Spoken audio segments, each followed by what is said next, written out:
우리 모두는 언젠가는 죽습니다.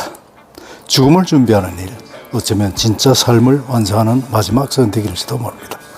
보세나 포럼에서 만난 원혜영 전 의원, 그 이야기는 유언, 장기기증, 그리고 행복한 죽음에 대한 통찰로 우리 모두의 마음에 잔잔한 파문을 일으켰습니다.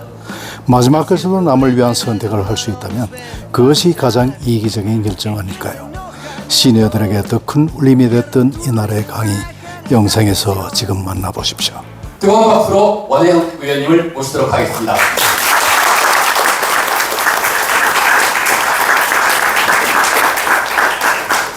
먼저 우리 원혜영 대표님께서 이 책에 대한 짧은 소개, 그리고 이 위원장 운동 자체에 대해서 조금 간략한 소개를 좀 해주시면 감사하겠습니다.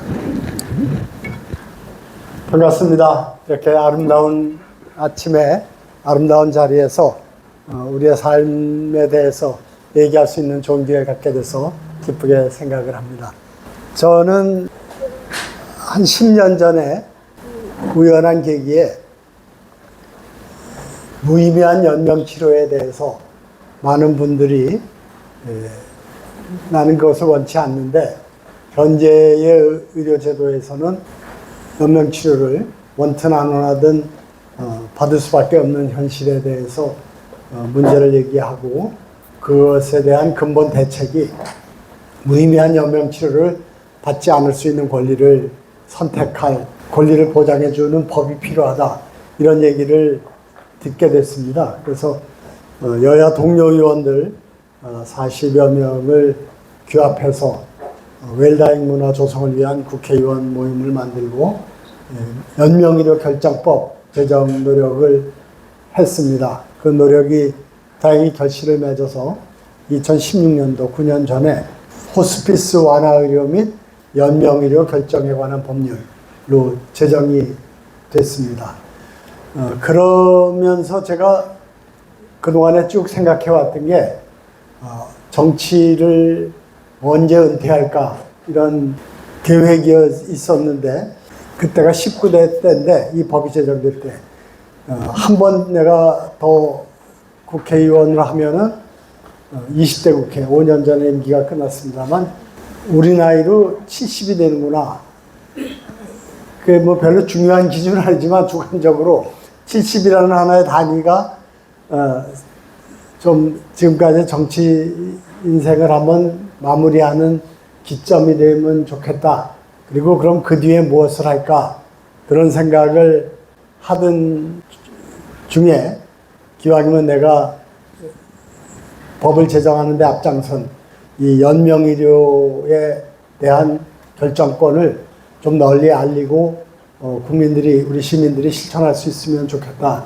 그 일을 좀 알리는 일을 해보자. 웰다잉 운동을 해보자. 이렇게 생각을 하게 됐습니다. 그러니까 저로서는 제 정치 인생을 어떻게 마무리 짓고 인생 제3막을 시작할 것인가에 대한 평소의 고민과, 그리고 또 연명의료 결정법을 제정하는 데 앞장선 사람으로서 거기서 제가 배우게 된 핵심적인 가치, 즉 우리의 삶은 모든 준비와 결정의 연장선상에서 이루어지고 있고, 특히 우리가 공백기간으로 생각하는 은퇴 이후의 삶, 노년기의 삶도 준비와 결정이 그 삶의 가치를 만드는 아주 중요한 요소다. 그런 것을 좀 널리 알리면 좋겠다. 그런 생각을 하게 됐습니다. 그래서 그러한 생각을 담아서 작년에 낸 책이 마지막 이기적 결정입니다.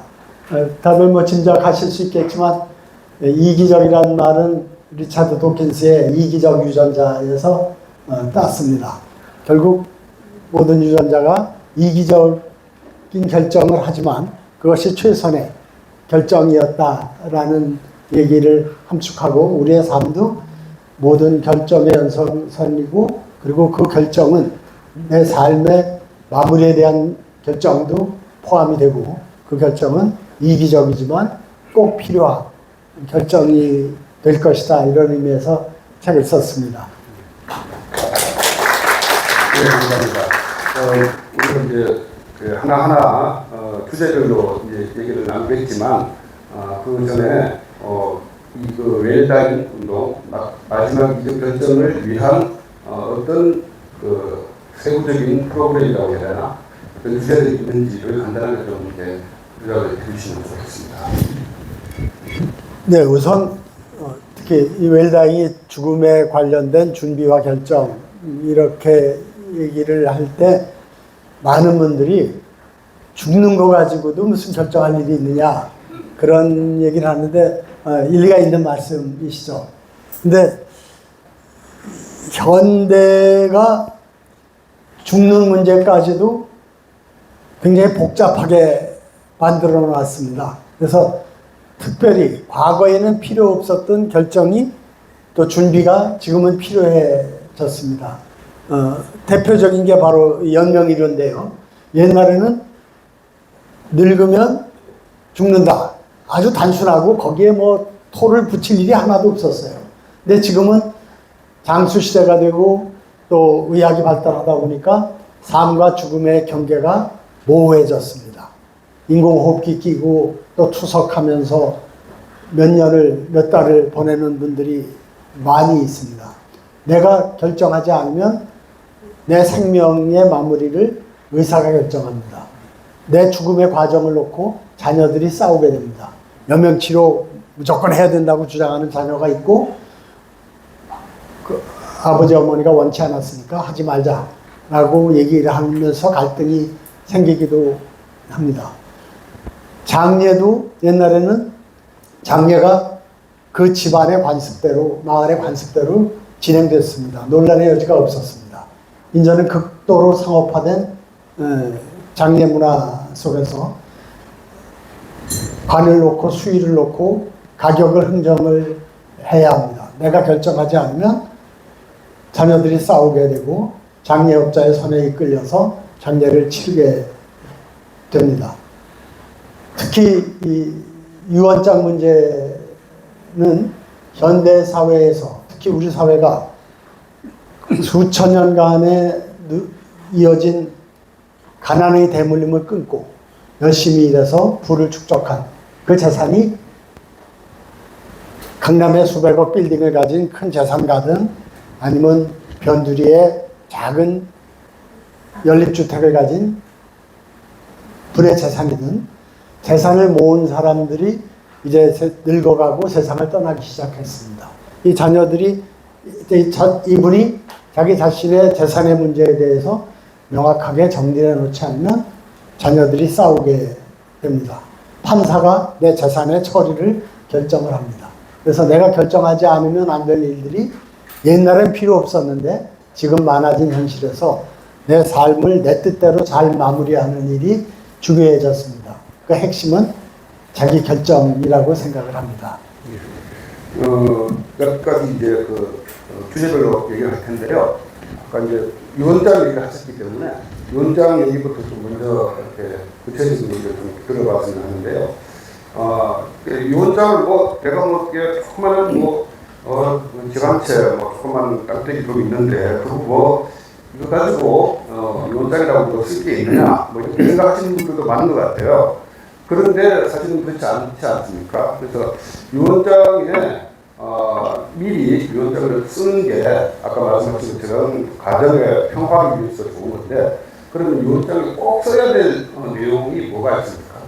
네, 먼저 지금 사회자께서 소개해 주신 대로 유언장 쓰는 얘기를 하면 제일 많은 반응이 유언장은 재벌이나 쓰는 거지 나처럼 집 한 칸이 재산의 전부인데 뭘 쓰고 말고 하느냐. 근데 써야 됩니다. 그리고 우선 우리나라는 유언장을 아무도 안 씁니다.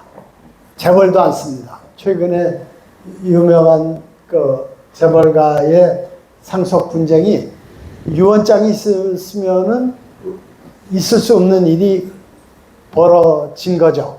그러니까 재벌조차 안 쓰는 게 우리 그 지금 세태고요. 유언장을 제가 드린 말씀 조금 부연하면은 유언장을 쓰더라도 분쟁은 있을 수 있지 않냐 하지만 유언장이라는 게 기본적으로 법적인 요건을 당연히 따져서 쓰기 때문에 유언장의 내용이 나한테 불리하더라도 법적인 요건을 갖춘 유언장이라고 하면은 거기에 이의를 제기하는 게 실리가 없기 때문에 거의 재판으로 이어지지가 않습니다. 그래서 우리는 재벌조차 안 쓰는 것이 현실이긴 하지만 또 많은 분들이 얘기하는 집 한 칸인데 뭘 쓰느냐 하는 문제도 우선 집 한 칸이 지금 얼마입니까? 그냥 흘려보낼 가볍게 처리할 일이 아닐 뿐더러 설사 그 재산의 가치가 아주 적다 그래도 이를테면 300억짜리 빌딩을 가진 사람은 유언장을 쓸 만한 가치가 있는 재산이고 3억짜리 조그만 아파트 오피스텔 있는 사람은 쓸 가치가 없냐? 그건 누가 그렇게 얘기를 할 수가 있습니까? 내 재산의 전부라는 점에선 똑같이 소중한 거고 내 재산이니까 내 뜻대로 이 재산이 정리되는 것은 내 책임이자 권리가 되겠죠. 그래서 유언장을 쓰는 건 누구에게나 필요하고 그리고 실제 이 유언 재산 때문에 발생하는 소송의 거의 절대 수가 소액 재판입니다. 1억 미만의 재판이 90%를 차지합니다. 그러니까 이게 상당히 어려운 문제고 또 감정적인 문제고 그렇기 때문에 유언장을 써서 명확하게 법적인 요건에 맞춰서 재산을 상속하는 게 자녀들이 이 문제를 가지고 싸우지 않게 하는 예방주사로서 꼭 필요한 거다 얘기를 합니다. 10년 전부터 우리나라가 이혼 소송보다 상속 소송이 많아진 나라가 됐습니다. 1년에 5만 건 이상의 상속 소송이 벌어집니다. 상속 소송이 민사 재판 아닙니까? 쌍방이 있는 겁니다. 그러면 5만 건이면은 최소한 곱하기 2, 10만 명의 가족이 재판을 하게 되고 제가 이 얘기를 하면은 또 많은 분들이 재판까지는 안 가지만 이 상속 문제 때문에 아주 가족의 사이가 나빠진 원수가 된 집안도 그 못지않게 많을 거다 이런 얘기를 합니다. 내가 쓰면 되는데 유언장을 쓰면 되는데 안 썼기 때문에 생기는 문제죠. 그런 점에서 내 삶을 내 뜻대로 잘 마무리하는 것은 내 삶의 주인인 나의 당연한 권리이자 책무이기도 하지만 그것이 우리 가정의 평안과 화목을 만들어주는 또 그 대책이라는 점에서도 좀 우리가 책임있게 임할 필요가 있다 생각을 합니다. 뭐 유언장에 대해서는 너희들 아시겠지만 기본은 자필로 쓰는 겁니다. 그리고 정확한 숫자를 그러니까 압구정동의 내 집, 내 상가 이렇게 써서는 안 됩니다. 압구정동 집이 다 당신 겁니까? 이렇게 되는 거니까요. 그래서 정확한 숫자와 자필 기록이 핵심적인 요소가 되겠습니다. 이제 그 워드나 이런 쪽으로 타이핑을 쳐서 안 되는 거죠. 자필로 돼야 됩니다. 그렇습니다. 예. 네. 그리고 그 서명을 해도 안 되는 거고 도장을 찍어야 됩니다. 도장이나 지장이나 찍어야 됩니다. 네. 복사본도 안 되는 예. 거고요. 네.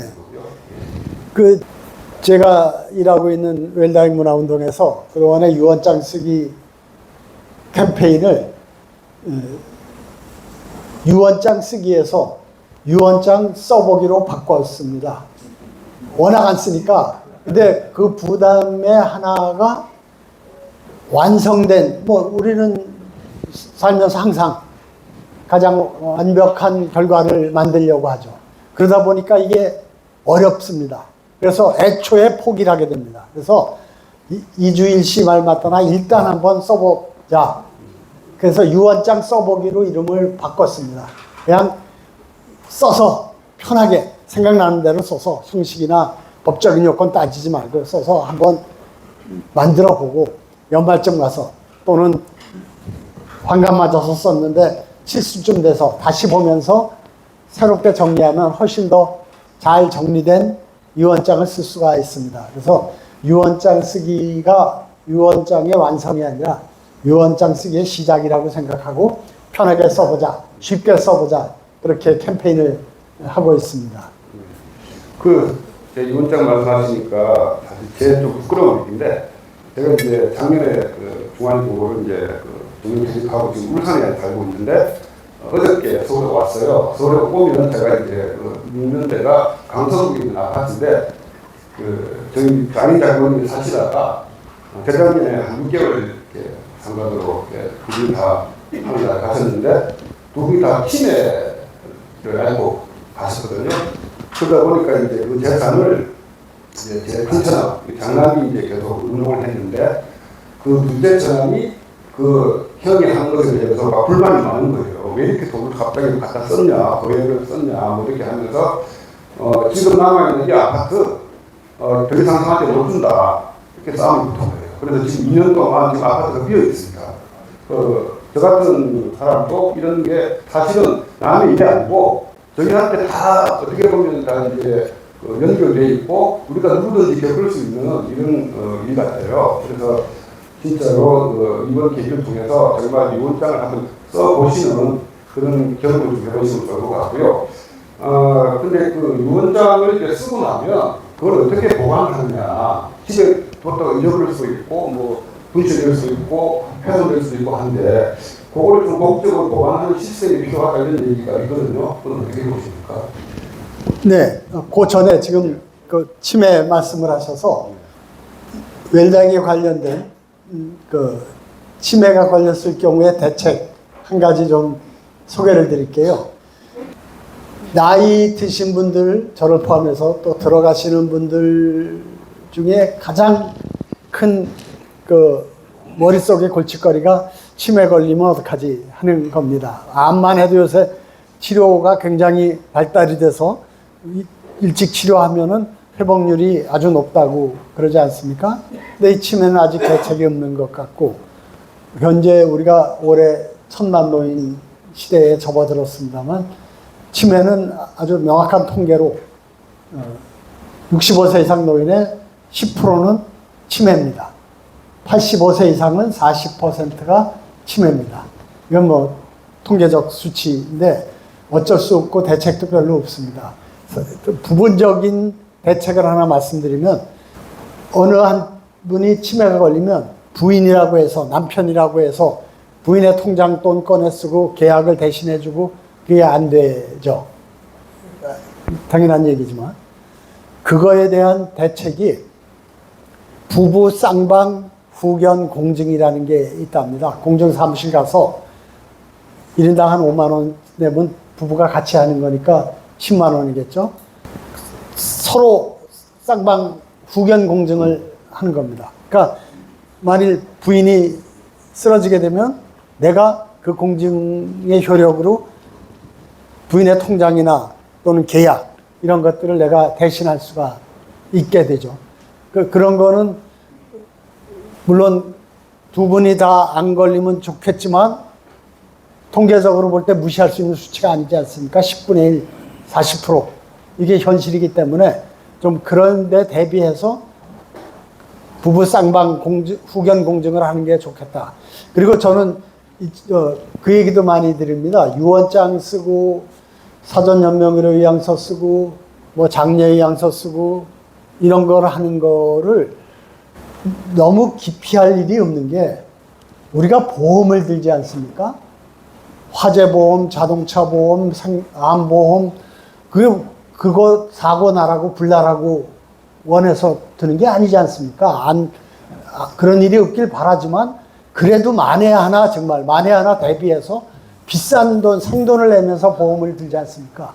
그런데 이런 것들은 삶의 마무리에 대한 결정은 돈 내는 일도 아니고, 뭐 무슨 과정을 수료하는 복잡한 일이 있고, 시험을 봐서 또 합격해야 되는 어려운 난이도가 높은 일도 아니고, 그저 내가 내 생각을 정리해서 결정해 놓으면 앞으로 남은 삶에 대한 발생할 수 있는 많은 문제들이 예방될 수 있으니까 그렇게 좋은 일인데 생돈 내면서 보험을 들면서 왜 돈 한 푼 안 들이고 잘 정리할 수 있는 유언장이나 연명의료양서 같은 거는 안 쓰는가, 그런 것도 한번 생각해 볼 일인 것 같은데요. 유언장은 쓰는 것이 복잡하고 골치가 아프니까 에이 나중에 쓰지. 근데 이제 나중에 내일 보자는 놈 하나도 안 무섭다, 그 얘기가 고금의 진리 아닙니까? 미루다 보면 결국 버나드 쇼 얘기처럼 우물쭈물 하다가 내 이럴 줄 알았다 이렇게 되는 거니까요. 그런 점에서 쉽고 간단하게 쓰는 게 중요한데 그 점 때문에 잘 안 되고, 또 하나는 써놓고 이걸 어떻게 보관하느냐 하는 문제가 있습니다. 그러니까 변호사 사무실에 가거나 가서 공증하거나 그런 건데 변호사 문턱이 좀 높기도 하고 당장 발생한 일이 아닌 문제 때문에 가서 변호사 사무실 가서 쓰고 증인들 데리고 가서 공증하고 이게 쉽지가 않습니다. 그러니까 이래저래 안 되는데 일본이 우리랑 비슷한 유언장 문화인가 봐요. 그러니까 유언장을 잘 안 쓴대요. 그래가지고 그 행정적으로 많은 문제가 발생을 합니다. 이를테면 일본 동일본 쓰나미 때문에 도시가 파괴돼서 도시 정비를 해야 되는데 상속관계 이런 게 잘 정리가 안 되니까 행정 처리가 안 되는 거예요. 그래서 일본은 국가가 나서가지고 유언장을 정부가 보관해 줍니다. 간단하게 5,000엔, 그러니까 5만 원 내면은 간단하게 보관을 해주고 이제 그분이 사망하게 되면은 유언장을 그 유족들에게 전달해주고 이런 기능을 해서 우리도 그건 좀 하면 좋겠다. 동사무소든 어쨌든 일본은 등기소에서 하는데 어쨌든 그런 걸 하면 좋겠다. 그래서 쉽게 쓰고 쉽게 보관하게 하는 게 유언장 문화를 확산하는 가장 중요한 포인트다 이렇게 알고 있습니다. 예, 감사합니다. 유언장 얘기를 좀 길게 했으니까 좀 더 다른 저기로 주제로 넘어가 보도록 하겠습니다. 이번에는 생전 장례식, 이제 장례식이라고 하는 게 조금 어감이 그렇게 썩 좋지 않아서 요즘은 뭐 이별식, 뭐 여기는 이별 파티 뭐 이렇게도 하는데 결국 이제 돌아가셨을 때 한 장례가 아니고 미리 살아계시고 의사표현도 하고 할 수 있을 때 미리 신앙분들을 함께 초청을 해서 그런 이별 파티를 하는 거라고 보이는데 이 부분에 대해서 짧게 설명해 주시죠. 예, 일본에서 그 생전 장례식이 많이 유행을 한다고 합니다. 얼마 전에 뉴스를 보니까 우리나라 원로 연극 배우 박정자 선생이 생전 장례식을 했다고 그래요. 근데 그렇게 유명인들의 좀 특이하고 아주 화려한 행사는 모델로서는 적합지 않은 것 같고, 생전 장례식의 기본 생각은 그거죠. 내가 죽어서 관 속에 누워있는 상태에 누가 와서 조문을 하는지 장례가 어떻게 치러지는지 나하고 무슨 상관이 있겠냐. 그것보다는 내가 살아있을 때 평소에 사랑했던 사람들, 고마웠던 사람들을 초청해서 그 사랑과 감사의 마음을 전하는 자리를 가지면 얼마나 뜻있게 내 삶을 마무리할 수 있겠는가, 그런 생각에서 한다고 합니다. 그래서 뭐 생전 장례식이 거부감이 있으니까 생전 이별식 뭐 이렇게도 얘기한다 그러고 그런 사례들이 좀 있는 것 같아요. 저 돌아가신 이희호 여사, 김대중 대통령 부인께서도 몇 그룹으로 뭐 이를테면 여성운동 했든 또 기독교 뭐 이런 쪽으로 뭐 또 정치했던 이런 쪽으로 했겠죠. 해서 소그룹 미팅을 몇 차례 가지면서 이렇게 좀 정리하는 활동을 하고 감사의 뜻을 표하고 그랬다고 그럽니다. 저도 우리 프로레슬러 김길 선수 아시죠? 예, 우리 다 연배가 아마 프로레슬링 보시던 그 연배 같은데 그때 김길 선수하고 맞서 싸웠던 일본의 안토니오 이노키라고 선수 아시죠? 예, 그분이 은퇴하고 나서 일본 참여도 하고 이렇게 했는데 제가 그분을 한 10년 전에 인터뷰를 했어요. 일본 가서 참여 의원실에서 갔는데 처음에 들어오자마자 그분 키가 엄청 크잖아요. 아, 건강이 어떠시냐고 여쭤보니까 막 온몸이 다 아프다는 거예요. 죽겠다고. 정말 일선을 풍미했던 그 프로 레슬러가 그런 얘기 하니까 참 세월이 참 무상하다는 생각이 드는데 그분이 생전 장례식을 했어요. 그래서 생전 장례식 그 운동에 큰 아마 기여를 한 것 같고요. 여기 계신 분들 중에서도 그 생전 장례식의 모범사례 이런 들만한 분이 있는 것 같은데 제가 알기로는 이지훈 대표님이 아마 그 경험을 하신 것 같아요. 짧게 좀 소개를 해주시면 감사하겠습니다. 제가 한 2년 전부터 외다인에 많이 관심 가지고 지금 장례 지도사 국가과정을 공부하고 있습니다. 그래서 2년 과정을 지금 저랑 같이 공부하시는 분들 초대했는데 아무튼 제가 이거 관심 가지게 된 계기는 제 학교 선배 중에 조한리 선생님이라고 되게 우리나라 여성으로서 되게 국제무대에 처음으로 막 활발하게 활동하신 분인데 그분한테 어느 날 초대를 받았어요. 근데 몸이 너무 안 좋으시고 돌아가실 것 같아서 미리 자기가 고마웠던 사람들을 초대해서 식사 한 끼 대접하고 싶다 해서 거기 갔는데 정말 같이 일했던 동료들, 도와준 기자분들, 이런 분들 다 모여가지고 식사하면서 선배님이 쓰신 그래티튜드, 감사라는 회고록을 한 번씩 나눠드리고 그리고 서로 막 위로 격려하고 헤어졌는데 한 달 뒤에 돌아가셨고 장례는 아주 소박하게 가족끼리 성당에서 주는 지내셨다고 하더라고요. 그래서 그게 되게 감동스러워서 관심 가지고 이거 하다가 원희원님 책이 너무 좋아서 제가 무슨 날 모시게 됐습니다. 어떤 트렌드가 돼서 사전 일열 파티로 정착이 돼서는 하는데요.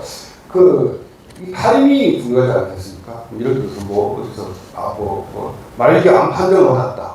그때 할 거냐? 아니면 치매 판정을 받았다. 그때 할 거냐? 언제 이렇게 하는 게 제일 좋을지 그 시기 타이밍을 어떻게 보면 좋을까요?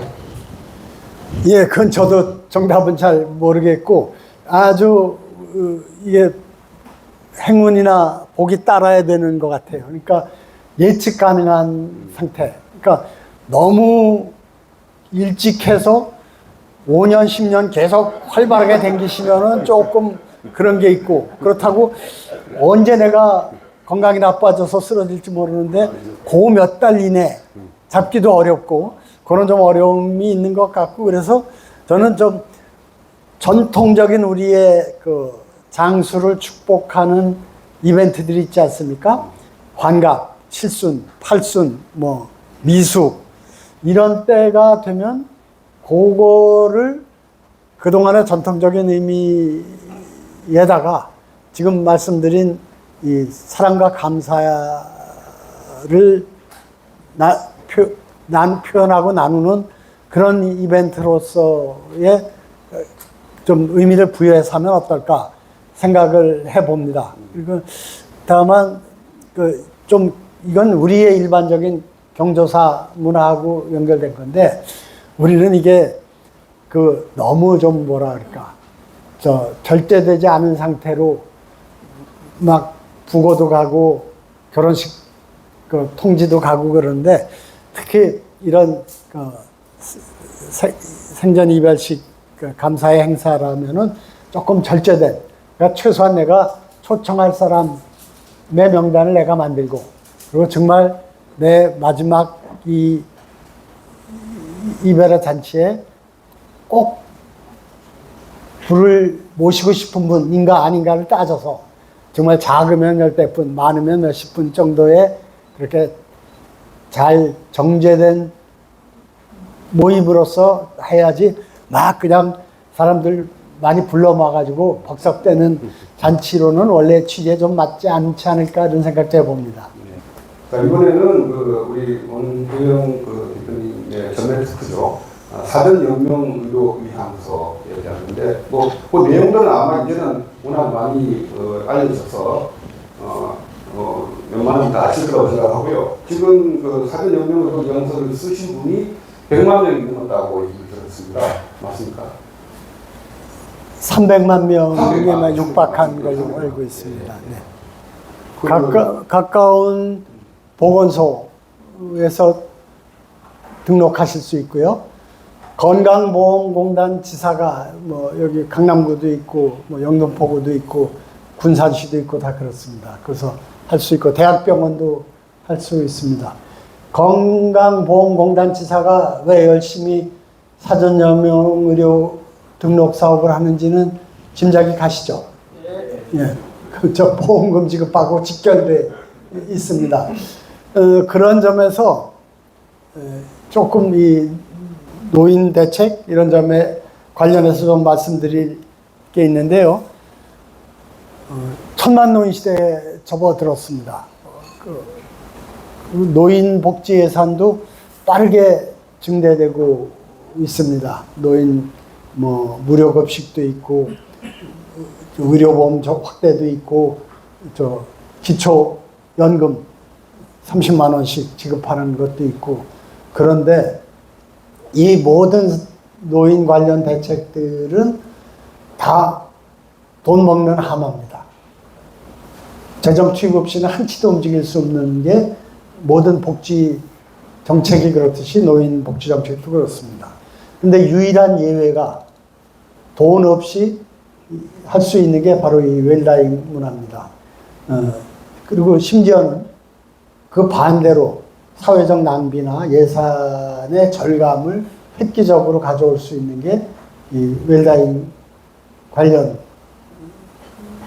일들입니다. 지금 소개드린 연명의료만 하더라도 현재 연명의료의 기준이 정확치 않습니다만 어쨌든 마지막 1년에 들어가는 의료비의 평균 금액이 2천만 원을 훨씬 넘었었습니다.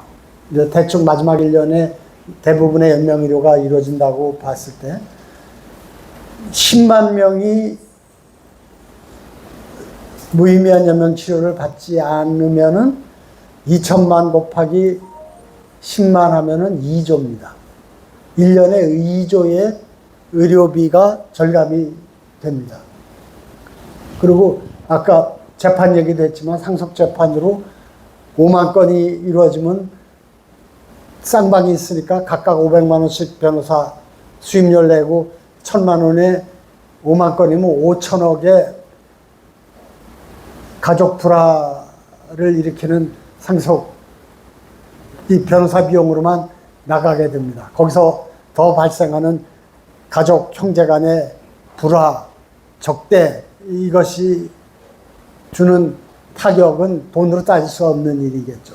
그러니까 이렇게 극히 예외적으로 재정이 수반되지 않는 또 선한 결과를 가져오고 경제적으로도 이득이 되는 일이 바로 삶의 마무리에 대한 다양한 문제들에 대해서 내가 결정하는 일, 그 결정하는 행위는 돈이 하나도 안 드는 일이고 그런 걸 통해서 엄청난 사회적 낭비와 갈등을 막을 수 있다는 점에서 웰다잉 문화의 특별한 중요성을 강조할 수가 있습니다. 예, 이번에는 인생 노트 기록하기에 대해서 얘기를 해보려고 하는데요.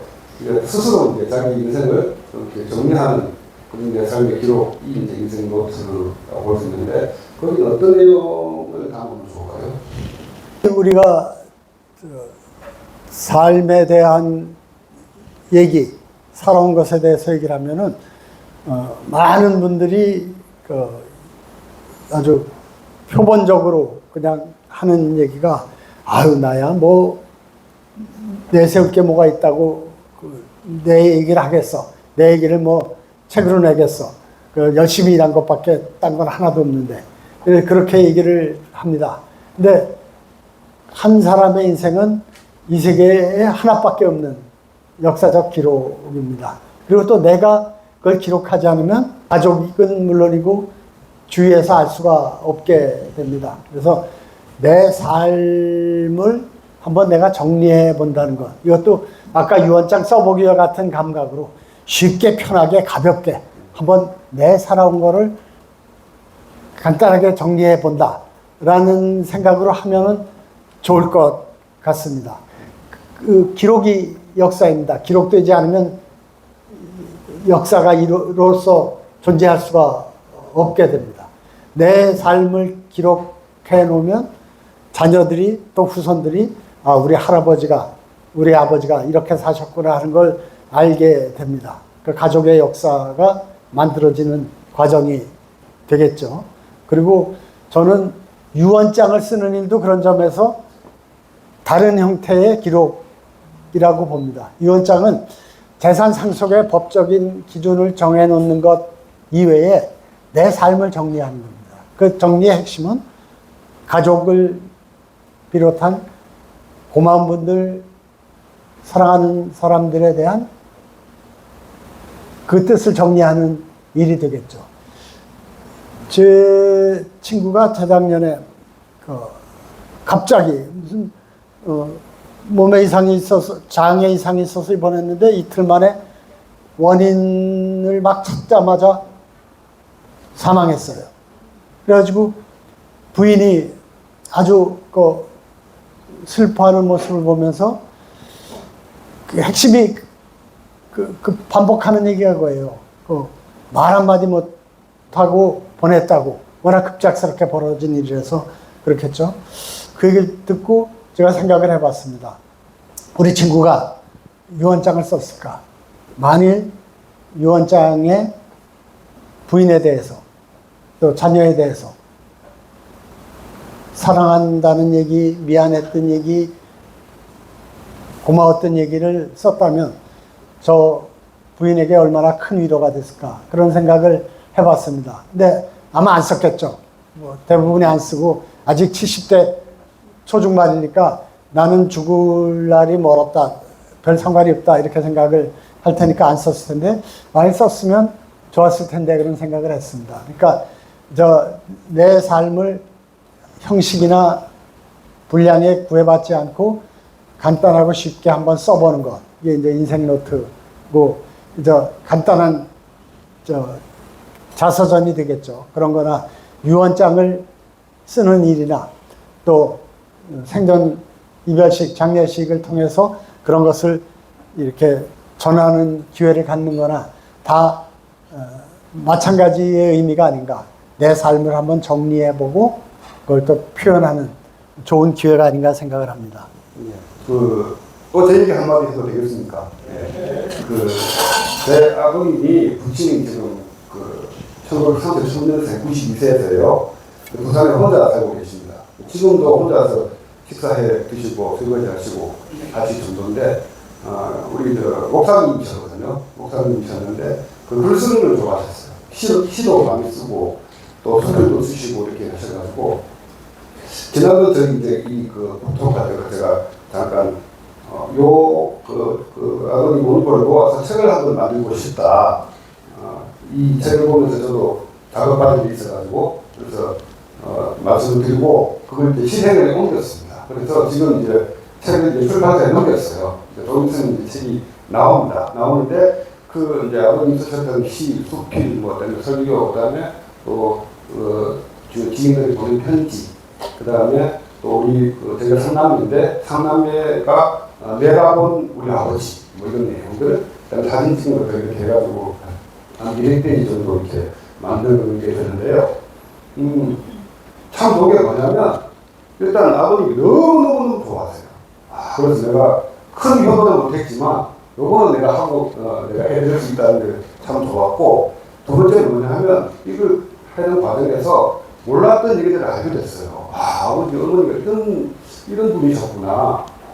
그러면서, 우리 가족들도, 그 아버님과 또 먼저 가신 어머님에 대해서 다시 한번 생각하고, 새롭게 느끼고 깨닫는 그런 부분들이 있어서 굉장히 좋았습니다. 그래서, 감히 여러분한테, 본인의 어떤 인생 노트도 좋지만, 만약에, 우리 부모님께서 생각을 계시면, 아까 말씀하신 대로 크게 막 그렇게 할 필요 없이 그냥 이렇게 담담하게 살아오신 얘기를 좀 정리하고 사진도 넣고 또 자녀분들의 어떤 얘기도 이렇게 넣어서 조그마한 책자를 하나 만들면 참 좋지 않겠나 하는 그런 제 경험이라고 말씀드리고요. 말 나온 김에 저희 이제 여동생이 그 책에다가 우리 아버지 내가 본 우리 아버지에 대해서 썼는데 맨 마지막으로 제가 상세히 읽어드릴게요. 아버지는 좋은 부모님과 형제들, 좋은 아내, 좋은 자녀들, 좋은 교인, 이웃들과 함께한 시간들이 행복이었고 또한 그 삶의 흔적을 한 권의 책으로 남길 수 있는 것이 큰 축복이다.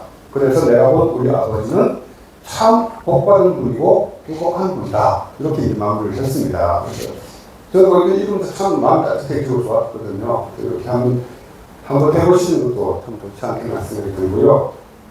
지금 시간이 많지는 않은 것 같은데, 마지막 하나만 더 얘기를 하죠. 내가 마지막에 받은 돌봄의 방식이 그냥 병원에서 중환자실에서 이렇게 생을 마치는 게 아니고 정말 많은 사람들한테 위로와 어떤 그 감사로서 주고받는 중으로 이렇게 끝내는 게 참 좋은데 그게 쉽지가 않단 말이죠. 지금 보면은 병원에 입원한 노인분이 응급실에 왔다가 바로 중환자실로 옮기는 비율이 싱가포르 같은 경우 10%인데 우리나라는 70%가 넘는다라고 이렇게 하거든요. 여기 어떤 의미인지 좀 설명해 주십시오. 네. 현대의학이 엄청난 기여를 했죠. 근데 그 와중에 또 상당히 뒤틀리게 만든 측면이 있습니다. 오랜 인류의 역사에서 죽음은 지극히 자연스러운 과정이었죠. 그걸 받아들이는 자세도 그렇고요. 또 죽음은 항상 우리 곁에 있어 왔습니다. 할아버지가 돌아가시고 아버지가 돌아가시고 형이 돌아가는 과정을 집에서 직접 목도하고 보내드리는 과정도 같이 이루어졌는데 이제 죽음이 우리 곁을 떠났습니다. 없어진 건 아니죠. 병원으로 옮겨갔을 뿐이죠. 그런데 죽음이 우리와 굉장히 멀어진 거라고 생각하고 마치 의학이 죽음조차 극복할 수 있는 것처럼 생각을 합니다. 그래서 우리 사회에 강고한 합의가 있습니다. 끝까지 다 해보자. 모든 치료를 끝까지 다 해보자. 그렇게 돼 있어서 이걸 깨는 게 쉽지가 않습니다. 내가 사전연명으로 의향서를 써놔서 나는 무의미한 연명 치료, 인공호흡 끼고 심폐소생하고 투석하고 그러는 거 안 하겠다고 해도 내가 들어누워 있으면 나는 말을 못 하지 않습니까? 자녀 중에 목소리 큰 사람이 뭐라 그래도 우리 어머니 이대로 못 보냅니다. 뭐든지 다 해주십시오. 끝까지 다 해주십시오. 그러고 하면 목소리 큰 사람이 이기는 법 아닙니까? 이게 아주 어려워지고 많이 망가집니다. 그래서 평소에 이런 문제를 내가 잘 생각해보고 결정하는 게 중요하고 또 가족과 이야기를 나눠서 공감대를 형성하는 일도 또 중요한 일인 것 같습니다. 지금 싱가포르의 예를 얘기했는데 싱가포르 대부분의 선진국이라고 하는 데는 노인이 오면 10%만 중환자실 가서 치료를 받고 90%는 돌려보낸다는 얘기죠. 늙고 병드셨으니까 돌아가실 준비하십시오. 특별히 뭐 해드릴 게 없습니다. 라는 건데 우리는 내일 돌아가실 분한테도 인공호흡기 끼고 심폐소생하고 투석하고 혈압 상승제 이고 혈액 검사하는 건 기본 중에 기본이고 제가 아주 안타까운 얘기를 들었습니다만 그야말로 오랜 투병 끝에 마지막 단계에 다시 응급실에 간 분한테 피 뽑겠다고 하니까 아주 그야말로 절규하듯이 얘기를 했다는 거예요. 내일 모레 죽을 사람 피 뽑아서 어쩌겠다는 거냐 그러고 얘기를 했다는 얘기를 제가 들었습니다만 어쨌든 우리 사회에 그런 강고한 합의가 있습니다. 끝까지 다 해보자. 이런 전투 모드가 빨리 좀 바뀌어야 되고 이거를 개인 차원에서 바꾸려면 평소에 나도 많이 생각해 봐야지만 가족과의 대화를 통해서 이것이 꼭 그렇게 하는 게 좋은 일인가, 바람직한가 한번 같이 생각해보는 기회를 갖는 게 필요한 과정인 것 같습니다. 예, 감사합니다. 뭐 더 하고 싶은 얘기도 많고 나눌 얘기도 많지만 시간 제한이 있기 때문에 오늘 이 북토크를 좀 정리하는 차원에서 우리 대표님께서 클로징 멘트 해주시고 그 다음에 이제 여기 계신 오늘 강의 들으신 분들이 자유롭게 궁금한 거 있으시면 질문 하시면 다 대답해 드리는 시간 갖도록 하겠습니다. 네, 저는 올해 우리 사회가 초고령 사회에 진입했다는 것, 본격적으로 100세 시대, 장수 시대가 열렸다는 것에 대한 사회적인 그 받아들임이 좀 더 좀 의미 있게 또 실천적으로 이루어지면 좋겠다 그런 생각을 합니다. 인류 역사 이래 늙어서도 오래 살게 된 일이 태초에 처음으로 발생한 일입니다. 전 세계적인 현상입니다. 다만 서양의 선진국이라는 나라가 이 노령화, 고령화가 진행된 게 20세기 초중반부터니까 우리보다 몇십 년의 기간이 길었다는 것뿐이지 수만 년, 수십만 년 인류 역사의 기간으로 보면 눈 깜짝할 새에 지금 벌어진 일입니다.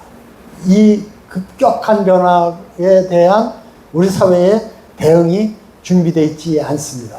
엄청난 공백. 이 모든 사람의 삶 속에 주어진 것이 성장기에는 학교가, 부모가 이래라 저래라 간섭합니다. 열심히 해라, 빨리빨리 해라. 또 사회 활동할 때도 직장이 또는 내 사업이 나를 통제합니다. 근데 이제 은퇴하고도 환갑전하고도 30년을 더 사는 장수시대가 왔는데 무한한 자유가 주어진 시간입니다. 이게 굉장히 행복한 일일 수 있지만 또 엄청나게 부담스러운 일입니다. 감속하는 사람, 관리하는 사람 없습니다. 보고 따라할 모델도 없습니다. 그런 점에서 이 공백을 우리가 잘 메꿔 가는 게 초고령 시대 장수 사회에서 우리 사회가 보다 품격 있고 활기차고 통합적인 사회로 가는데 꼭 필요한 공백, 우리가 메꿔야 할 공복이라고 생각합니다. 그래서 열심히 일해서 이제 우리 사회를 2단계까지 끌어올리고 또 개개인의 성취를 이룬 사람들이 이제 삶의 마지막 단계도 좋은 모델을 만드는 게 우리 사회 지금 고령층 내지는 늙어갈 분들의 주어진 시대적 과제가 아닌가 생각을 합니다. 특히 베이비 부머 세대가 이제 은퇴하고 늙어가기 시작합니다. 이 세대가 세상을 떠나는 앞으로의 20년, 30년 사이에 인류 역사상 존재하지 않았던 늙어서도 오래 사는 사회의 모델이 잘 만들어지고 우리 사회가 빠른 속도로 선진화된 사회가 된 것처럼 이 삶의 마무리에 대한 태도도 또 문화도 좀 더 성숙되게 품격 있게 잘 만들어지는 일이 우리 시대적 과제다. 웰다잉 운동이라는 게 그런 것에 대해서 좀 한번 함께 생각해보고 실천하는 일이 아닌가 이렇게 생각을 합니다. 경청해 주셔서 고맙습니다. 모두들 경청했고 또 깊은 감명을 받았습니다. 당연히 질의응답이 없을 수가 없죠. 질의응답 시간입니다. 앞으로 계신 우리 보세나 여러분들께 그리고 오늘 참석해 주신 게스트 여러분께 질의응답을 받는 시간을 갖도록 하겠습니다.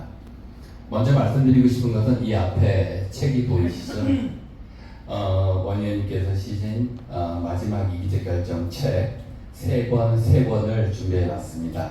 그래서 왜 3권이 있냐면 질의를 해주신 분께 원 의원님께서는 3분을 지정해서 주실 수 있고요. 또 우리 정영재 에디터님께서도 좋은 질문을 해주신 분께 선택해서 3권을 주실 수 있습니다. 그리고 사회자 앞에 4권이 있습니다. 이건 제 겁니다.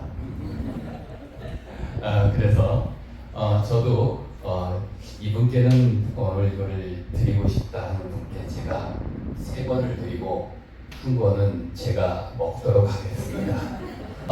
플로우로 마이크를 넘겨서 질문을 받도록 할 텐데요.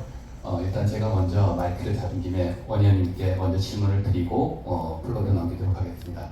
원의원님, 제가 어제 유튜브를 봤는데요. 원의원님 나오셨던 유튜브를 보니까 이 연명 의료결정법 이거를 입법하셨던 이유가 그 당시에 김할머니 사건이 아마 있었던 걸로 기억납니다. 그래서 사실 저도 어제 처음 이제 듣고 관심 있게 봤는데 김할머니 사건에 대해서 간략하게 조금 말씀 한번 해주시고요. 그리고 프로에 나오셔가지고 송강호 배우가 했었던 패러사이트 기생충에서 니들은 다 준비가 돼 있구나 하더라 뭐 이런 얘기 했었던 거 아주 재밌게 들었는데요. 그 두 가지 간단하게 말씀 부탁드리겠습니다. 네, 이 연명의료에 대한 자기 결정권이 보장되어야 한다는 문제의식이 제기된 계기가 세브란스에 입원했던 김할머니 사건입니다. 수술 준비하다가 갑자기 식물 상태가 된 거예요. 인공호흡기 끼고 몇 달이 지났는데 돌아가시지도 않고 회복도 안 되고 그런 상태라서 가족이 병원 측에다가 우리 어머니가 평소에 이런 연명치료 원치 않으셨다. 그리고 지금 너무 고생하신다. 그러니까 떼달라. 병원은 우리가 처벌받습니다. 해서 안 돼서 재판까지 가서 대법원에서 겨우 이겼습니다. 대법원의 판결의 핵심이 자기 결정권의 존중입니다. 이런 걸 원치 않았다고 하면은 그것이 존중돼야 된다. 그것이 헌법에 있는 행복추구권에 부합하는 일이다. 이런 결정이 나왔는데 여전히 연명치료를 안 받을 도리가 없는 거예요. 그래서 근본 대책이 법을 제정해, 그걸 보장하는 법을 제정해달라. 그래서 제가 이 웰다잉 운동에 참여하게 된 계기가 됐던 거고, 그래서 그럼에도 불구하고 아까도 말씀드렸지만 우리 사회의 통념이 죽음과 맞서 싸울 결연한 자세를 온 국민이 아주 강력한 의지를 갖고 있기 때문에 이거를 잘 받아들이는 거는 평소에 많은 훈련이나 사고 실험이 필요한 것 같습니다. 그리고 지금 기생충에 성공하고 얘기는 아들이 좀 터무니없는 얘기지만 여러 국리를 얘기하는 걸 듣고 아들아 역시 너는 계획이 있구나 그랬는데 저는 아까 말씀드린 거에 연장선상입니다만 장수시대에 이제 은퇴한 분들 나이 먹은 분들도 계획을 갖고 살아야지 계획 없이 살기에는 너무나 긴 세월이다. 이러다 죽지 하고 살기에는 너무나 긴 세월이기 때문에 단단히 새롭게 계획을 세우고 준비를 해서 당당하게 은퇴 위의 삶, 인생 제3박을 잘 살기 위해서는 준비가 계획이 필요하다 하는 얘기를 그 영화의 대사를 인용해서 말씀드린 겁니다. 오늘 여전히 건강하시고 활력 넘치시는 모습을 보게 돼서 너무너무 반갑고 감사하고요. 오늘 우리가 나눈 대화의 주제 부분이 우리 사회가 가지고 있는 지금 또 딱 이 시기에 우리 사회가 가지고 있는 정말 중요한 화두이면서 동시에 저도 개인적으로 굉장히 여기 대해서 궁금했었거든요. 사실 전 강원도 시골에 은퇴하고 난 다음에 내가 있다가 여기 맞춰서 올라오는 굉장히 중요한 말씀도 많이 들었고 궁금해했던 거 뭐 이런 부분들을 오늘 소상하게 생각을 말씀해 주셔서 개인적으로는 큰 감동이었기에 우리 모임의 첫 번째 질문으로서 감사의 말씀을 먼저 드리고요. 생전이별식이라는 게 평상시에 내가 사랑했던 가족들, 지인들 그리고 정말 고맙다는 말씀을 전할 수 있는 그런 기회를 대부분 못 가지는데 그런 기회를 가지는 것에 대해서 굉장히 중요한데 시기는 정말 애매한 거지 않습니까? 그래서 질문은 우리 원의원님께서는 개인적으로 어느 시점을 본인은 계획을 하고 계신지에 대한 말씀만 간단하게 좀 질문을 드리고자 합니다. 원의는 어떤 때쯤이 좋겠다라는 그 생각을 하고 계십니까? 자기가 보통 사람보다 조금 더 낫다고 생각하거든요. 그러니까 세상에 돌아가는 거 아닌가 저는 그렇게 생각을 합니다. 그러면 당신 운전 실력이 유발 하라의 책에 소개된 내용 보면 운전 실력이 평균보다 나냐 그러면 50% 이상이 낮다 그러면 뭐가 좀 통계적으로 잘못된 거 아닙니까? 근데 70% 이상이 나는 평균보다 운전을 잘한다 라고 대답을 한답니다. 그러니까 살맛이 나는 거겠죠. 그걸 너무 냉정하게 객관적으로 보면 무슨 재미가 있겠어요. 근데 저도 그래서 평균 연령이 83세니까 그 중에 남자가 80, 여자는 플러스 3에서 86. 그런데 평균 연령보다 조금 더 살지 않을까. 이런 제멋대로 생각이 있고. 그래서 혹시 팔순 잔치 같은 걸 그렇게 하면 어떨까 한번 생각을 해보고, 요거는 80이 평균이니까 객관적인 기준이고, 저는 그 한마디 되면 제가 앞으로 4년 뒤가 결혼 50주년이에요. 그래서 저는 우리 전통적인 그리고 남성 위주의 칠순 팔순 잔치도 꼭 요새는 뭐 많이 달라졌으면 얼마 전만 해도 남성 위주로. 그래서 남자분은 80세인데 부인은 일테면 77세인데 합쳐서 팔순 잔치하고 좀 어색하거든요. 그래서 저는 부부가 가정을 이룬 그 결혼 기념일, 25주년을 그 은혼식이라 그러고 50주년을 금혼식이라 그러고 10년 더 가면 우리 다이아몬드, 영어는 다이아몬드고 우리는 회혼예라 그러죠. 결혼 60주년. 근데 제가 4년 뒤가 결혼 50주년에서 50주년 행사를 좀 뜻있게 하는 게 남성 위주의 7순, 8순보다 더 의미 있지 않을까 그런 생각도 해보는데, 그래서 그때 또는 8순 정도 욕심을 내면은 제가 저 남들보다 조금 더 살지 않을까 하는 아무 근거 없는 기대를 갖고 얘기하면 88 미수 때 정도에 한번 해보면 어떨까 이런 생각 잠깐씩 해봤습니다. 안녕하십니까. 인사는 사전에 저분이 먼저 하신 분이 드려서요. 저는 생략하고요.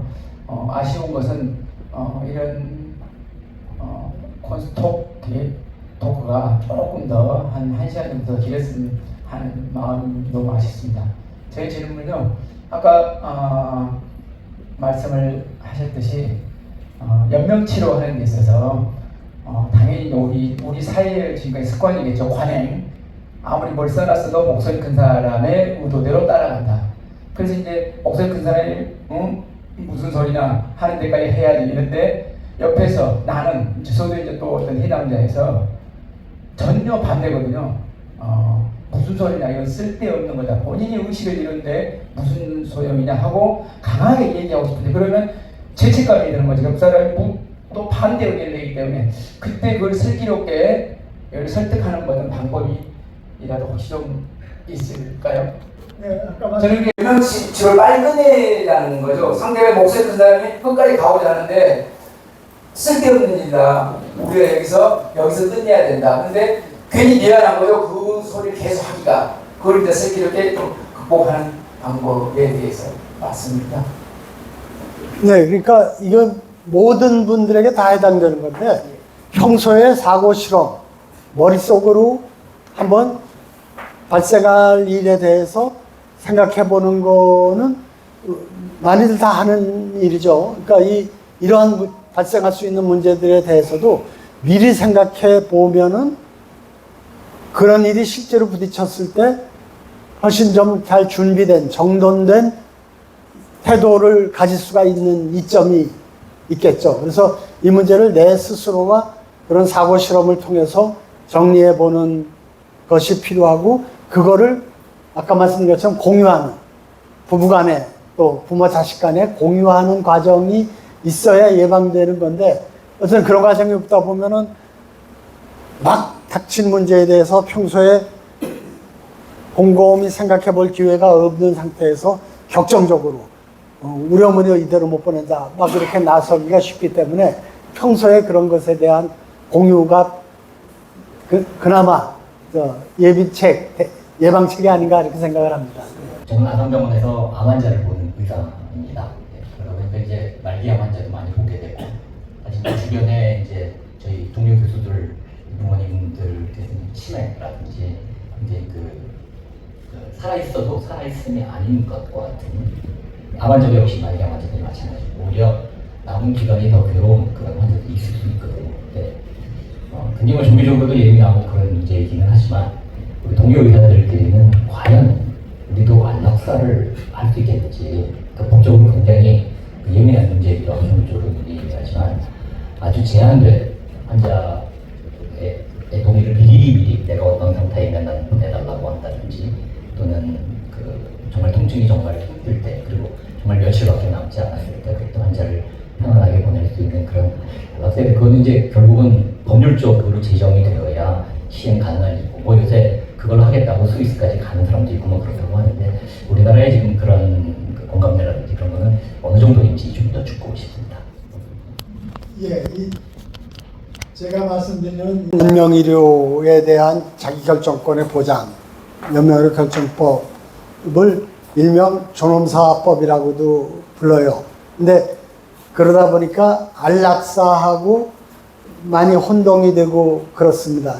용어상으로 혼동이 있을 수밖에 없는 게 영어 이름이 Death with Dignity 이거든요. 안락사를 허용하는 미국 세계 최초로 안락사가 허용된 법이 제정된 데가 미국의 오레곤주입니다. 1997년도에.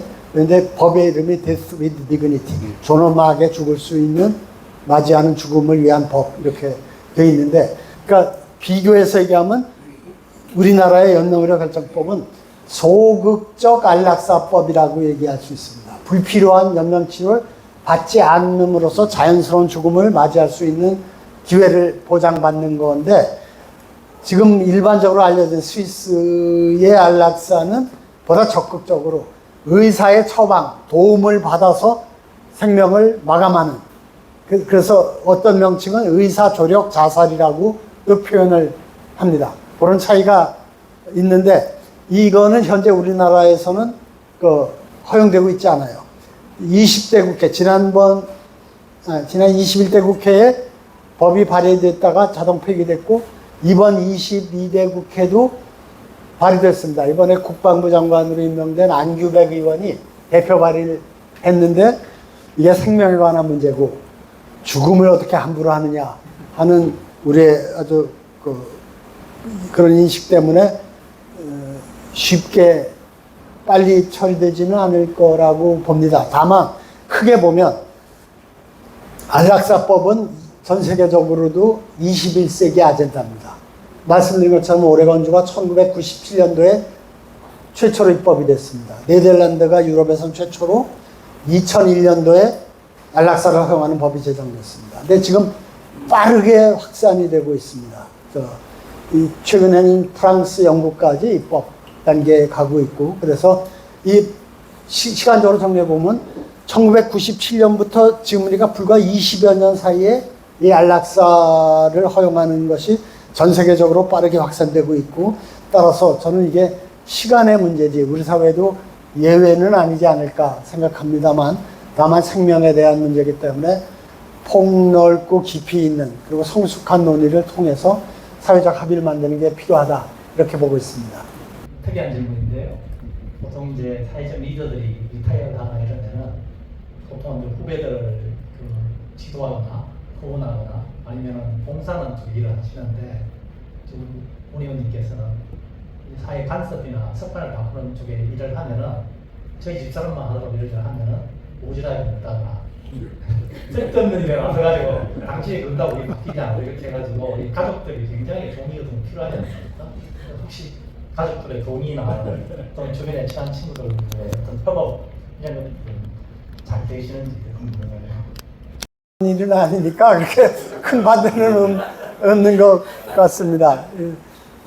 다만 저는 좀 복이 있어서 제가 입법 활동을 한 것에 AS 차원에서 홍보하고 개선하는 일을 하니까 그건 참 잘 연속선상에서 좋은 일인 것 같고, 그런 점에서 저는 특히 정치하면서 평소에 마음속에 가졌던 게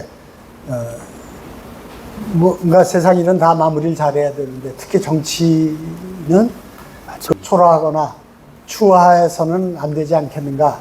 나래도 그걸 좀 중요한 가치로 삼는 게 필요하다 이런 생각을 해서 은퇴를 결정했습니다만 은퇴하고 나서 무엇든 할 수 있는 일, 그것도 좀 더 보람과 자기 만족을 가질 수 있는 일이라면 어떤 일이라도 좋은 일이 아닌가 그런 생각을 합니다. 근데 한 가지 아주 정말 저는 중요한 일이라고 생각해서 요즘 많이 말씀을 드립니다만 은퇴하고 나서 할 수 있는 일이 경제적인 활동을 계속한다든가 이게 일반적으로는 쉽지가 않죠. 그런 점에서 가장 일반적으로 권할 수 있는 일이 봉사, 자원봉사가 아닌가 생각을 하는데 뭐든지 이기적인 관점이 작동을 하는 거니까 그게 나한테 무슨 도움이 되냐 하는 걸로 한번 따져볼 수가 있는데 여러 연구 결과를 보면은 봉사활동을 하는 사람의 사망 위험률이 최대 63%까지 감소된답니다. 여러 조사 결과가 있는데 가장 낮은 게 25%에서 40%의 통계가 많고 그 중에 아주 적극적으로 2군데 이상에서 자원봉사를 몇 년 이상 한 사람의 경우는 63%까지 사망률이 준다고 해서 이건 굉장히 매력적인 가장 그 이기심에 호소할 수 있는 멋진 일이 자원봉사 아닌가 그런 생각을 해서 정말 남을 위해서도 하는 게 봉사지만 결국 나를 위한 이기적인 일이 봉사다. 한번 좀 적극적으로 자원봉사를 그것도 쉽게 실질적으로 도움이 되게 할 수 있는 여러 가지 뒷받침, 제도 이런 것들이 좀 우리 사회에 구축되면 좋겠다 이런 생각을 하고 있습니다. 안녕하세요. 저는 그 김종욱 교수님의 초대를 받아서 온 김희연이라고 합니다. 저는 일단 제가 굉장히 기특한 생각을 했었는데 그것이 원천이 원혜영 의원님이었구나라고 생각해서 감사를 드리는 게 뭐냐면 저는 그 강원도 태백이 출신인데요. 거기서의 친구들과 가장 친한 친구들에서 이제 서울 생활을 하면서 그 친구들과 이제 약속을 하나 했어요. 나를 잡아서 보건소에 가서 연명의료 치료하는 것을 거부하는 행사를 하자. 그날 가장 예쁜 옷을 입고 가장 예쁘게 해서 우리 인생의 가장 젊은 날 오늘 엄마는 친구들과 이런 행복한 결정을 내렸어. 가장 예쁜 사진, 가장 예쁜 영상을 담아서 보관을 하고 그것을 남편에게 보여주고 그해 이번 남편과의 결혼기념일에 손을 잡고 또 부부가 그 행사를 같이 하는 조촐한 세리머니를 친구들과 기획을 했거든요. 근데 그때 저희는 생각했던 게 뭐냐면 즐거운 죽음을 준비하자. 그리고 우리 아이들이 내리기 어려운 결정을 우리가 이렇게 기쁜 마음으로 결정했다는 걸 아이들에게 나중에 알려주자라는 차원으로 이런 걸 기획했었는데 이런 신청을 하는 거의 준비와 입법 과정을 해주신 분이 있으셨다는 걸 몰랐어요. 그래서 너무 감사하다는 인사를 드리고 싶어서 마지막 손을 들었고요. 그리고 이제 저는 아까 하시는 말씀을 들으면서 이거는 내가 할 수 있겠구나, 이거는 내가 할 수 있겠구나 다 생각을 했는데 가장 어려운 건 사전 장례식에서 이것도 제가 참 하고 싶다고 생각했었는데 어떤 분을 초대해야 할까 너무 갈등이 많이 생길 것 같아요. 그 수를 다 적으면 100명이 넘을 것 같은데 정말 의미 있고 소중한 분들 감사해야 될 분, 저는 또 미안하다고 말하고 싶은 사람도 부르고 싶더라고요.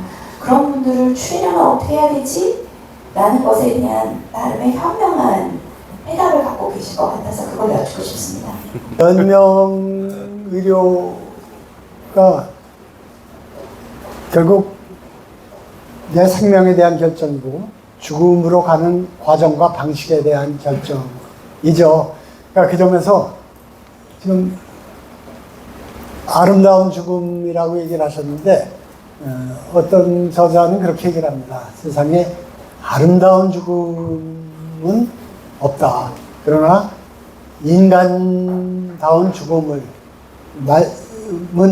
내가 준비할 수 있다. 그 얘기가 같은 얘기였습니다만 어쨌든 내 뜻대로 자연스럽게 죽음을 택하는 과정을 내가 택하는 것 시 연명의료에 대한 결정인데 그것을 그렇게 좀 긍정적으로 또 적극적으로 받아들이고 또 그것을 세레머니로 이렇게 즐기시는 건 참 아주 멋진 생활 태도인 것 같습니다. 그리고 저는 그 초청 범위를 저한테 대답을 들으실 수는 없을 것 같고 앞으로 오랫동안 사실 테니까 계속 그것도 연습하시면서 명단도 고쳐 써보고 좀 너무 많으니까 줄이는 연습도 하시면 인생이 훨씬 더 풍요로워질 것 같고 그 명단을 만들면서 내 삶이 얼마나 행복한 건지 많은 분들의 도움으로 이루어지고 있는 건지를 새롭게 확인할 수 있는 아주 그 삶의 가치를 부과시키는 좋은 과정이 될 것 같습니다.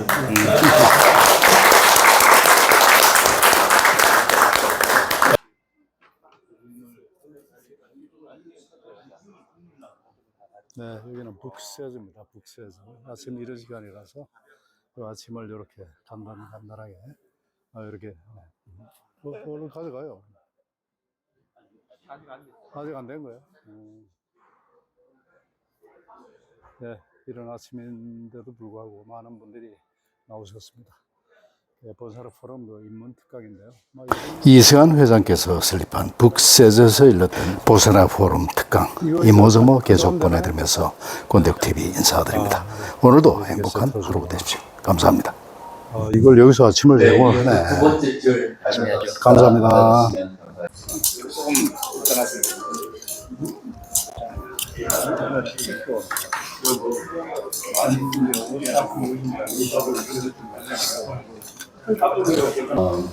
저는 오늘 조찬 모임의 사회를 보게 된 황영찬입니다. 인사드리겠습니다. 인사부터 한번 해보시죠. 제가 보세나 하면 다 같이 굿모닝 한번 해주십시오. 자, 보세나 굿모닝. 이걸 반대로 한번 해보겠습니다. 굿모닝 하면 다 같이 보세나 한번 하겠습니다. 굿모닝 보세나. 네, 우리 저 뒤에 용 작가님 잘하시는 거죠, 보세나. 오늘 이 시간 보세나 보다 나은 세상을 꿈꾸는 뜻깊은 조찬 모임에 함께해 주셔서 대단히 감사합니다. 그리고 함께해 주신 아직 제가 인사를 못 나눈 게스트분들도 감사드리겠습니다. 오늘 보세나 조찬 모임의 주제는 아름다운 삶의 완성을 위한 액션 플랜입니다. 이 말은 곧 잘 살아가는 길이자 잘 떠나는 길을 고민하는 뜻이겠죠. 고대 로마의 철학자 세네카는 이런 말을 했습니다. 죽음을 배운 사람은 비로소 자유로운 삶을 산다. 그리고 동양의 장제는 이런 말씀을 했습니다.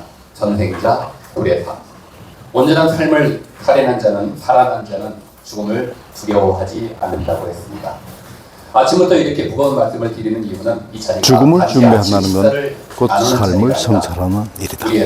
보사나 포럼 조천강연에서의 원혜영 전 국회의원이 전한 깊은 동작, 유언, 장기기증, 멸당에 대한 그의 솔직한 고백은 특히 저와 같은 시민들에게 깊은 영감을 안겨주었습니다. 마지막까지 나를 위한 이기적인 결정이란 말 속엔 남을 위한 진심이 숨어 있었습니다. 행복한 죽음을 준비하는 삶, 이 영상이 그 첫걸음이 되었기를 바랍니다. 먼저 우리 보세나의 회장님이시죠. 신미연 회장님을 잠깐 앞으로 모셔서 환영사를 잠시 들어보도록 하겠습니다. 회장님. 9년째 보세나를 하고 있는데 이렇게 조찬 모임은 처음인 것 같습니다. 그래서 조찬 모임이 바로 우리 사무실 바로 앞이고 집 바로 앞이고 이렇게 해가지고 저도 사무실 걸어서 50m 걸어왔습니다. 오늘 특별히 조찬의 강사님이 평소 존경하는 제 시커럽게 선배님이시고 동서는 의미에서 본다면 국민의 건강을 위해가지고 먹거리가 한 단계 거리를 한 풀모를 들고하신 원혜영 대표님이자 설립자이자 그런데 국회의원이신 원혜영님을 모시고 좋은 강의를 들을 수 있게 해준 데 대해서 최고 감사드리고 오늘 참석하신 우리 선후배님들 고맙습니다. 늘 건강하시기 바랍니다.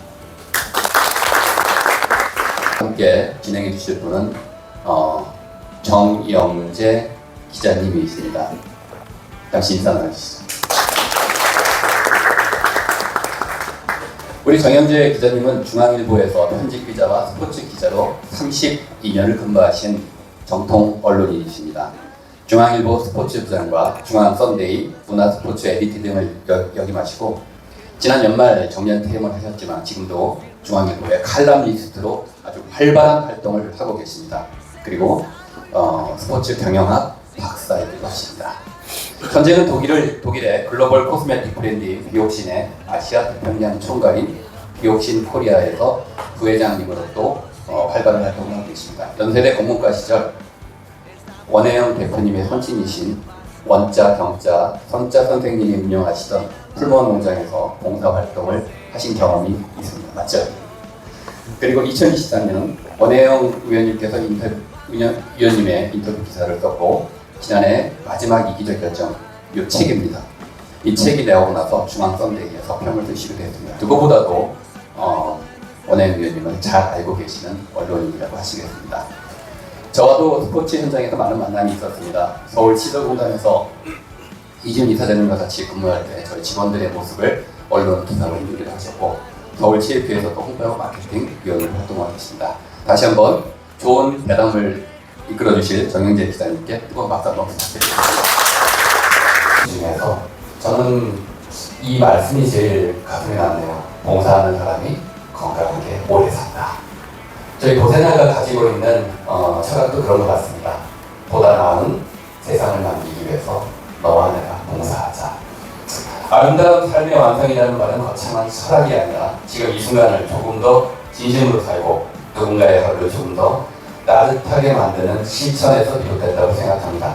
오늘 강연 속에서 우리 보세나 여러분의 마음속에 남은 문장과 생각이 있다면 그것이 바로 우리 각자의 액션 플랜이 될 것 같습니다. 바쁘신 일정 가운데서도 함께해 주신 모든 분들께 깊은 감사를 드리며 앞으로도 이 보세나의 아침이 더 깊이 있게 사람을 더 소중히 바라보는 시간으로 계속 이어지기를 소망하면서 이 시간을 마치기 전에 마지막으로 우리 신 회장님 나오셔가지고 우리 좋은 말씀을 해주신 분들께 선물을 전달하는 시간을 갖도록 하겠습니다. 아유, 감사합니다. 이야기 사진 하나 찍어주세요.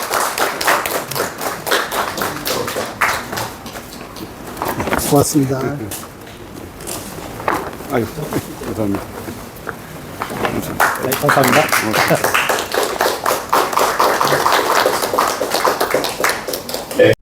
Thank you for always watching Kwandae-wook TV. Your support means the world to me. I promise to repay your kindness with even better content. 권대욱 TV였습니다. 오늘도 행복한 하루 되십시오.